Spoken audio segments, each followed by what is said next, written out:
What's up, Brian? How's it going? What do you sort of credit to very sort of early success at this level?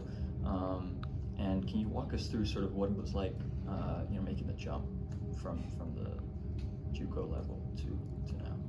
Yeah, I think our coaching staff does a really good job preparing our guys for the moments. And I feel like for me, that what made it easiest for me to perform better was kind of to make a lesser of a deal out of everything. I've said it before, I'll say it again, I'm just there to do a job. Tonight I wanted to keep our team in it, give it a chance to win, and I did my best to do that. What has Willie's message been to you through all this? Obviously you've been very reliable, he's gone to you in some big moments. What's that communication like? Yeah, I mean, he has a high expectation for our guys. We want to not be walking a lot of guys. We want to be getting ahead in counts and making good pitches, competing. And that's a mindset for me that has worked really well to just keep me competing in the game, not worried about the situation or who we're playing or who's up, just attacking early and doing the job. Ethan, some big moments for you very early in your career. How do you put that into perspective? I mean, it's great. I mean, I'm just up there trying to do a team job. I got early in the game, got an RBI single, and I mean I'm just trying to do a job. And then my last AB, just put the ball in play and hope for the best, and it worked out for me and the team. So. How do you guys think playing in Texas against that kind of competition got you ready for a close game like this against a really good team over there? Yeah, I mean, it was a great experience. I mean, probably for the entire team. Going against A&M, that was a once in a lifetime experience. That was ridiculous. But then coming back here, you gotta know what you're supposed to do. Like, we've been in the tough moments, but you gotta just calm your heartbeat and just play baseball. So. To piggyback on that, it's the experience was very valuable for all our guys for sure. We were able to play high-level competition that got us ready for where we want to be, and if we play high-level baseball, we're going to end up there, and we're going to be playing those good teams. So we need to be prepared for all of that. What's it like sitting next to the 1984? I mean, it's pretty cool. I mean, I guess. Yeah, it's motivation for sure. All the trophies in this room. It's a lot of history here, and we want to make some more, no doubt. We got a team full of winners and guys that want to get the job done. Ethan coming up with the bases loaded there in the ninth, putting the ball in the plate and win the game. As a freshman, did you let the nerves get to you at all? No, I was actually excited. Like when Toby popped down, the guy didn't go home. I was low key happy because I wanted to get that one. I knew I was gonna get the job done, and it just worked out for me. So. What was kind of your approach? You're expecting fastball, off speed? Just trying to hit it. I'm not gonna lie. The pitcher did a really good job. I mean, he was really, really good, and I just tried to do my job, and it worked out. So.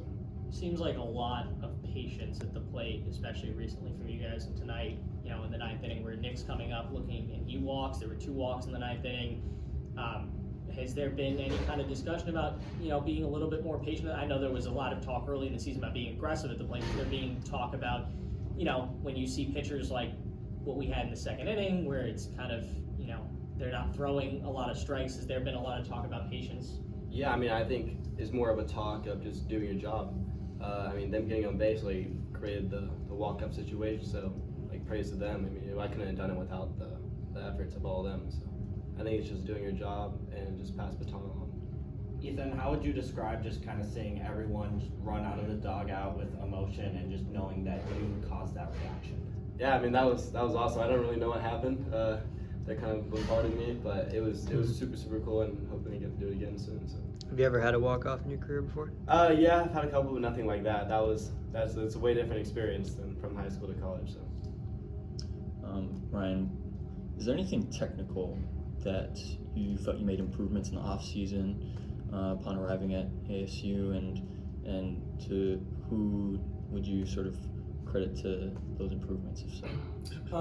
I would say mostly all of my improvements have been mental, and I'd like to credit Anthony Gillich for just about all of that. I was lucky enough to have him last year as my head coach, and I could sit here for an hour and tell you about the things he taught me, and I'm really grateful for him to the knowledge he shared to me to get me to this level. Maybe not an hour, but what are some of the cliff notes, let's say?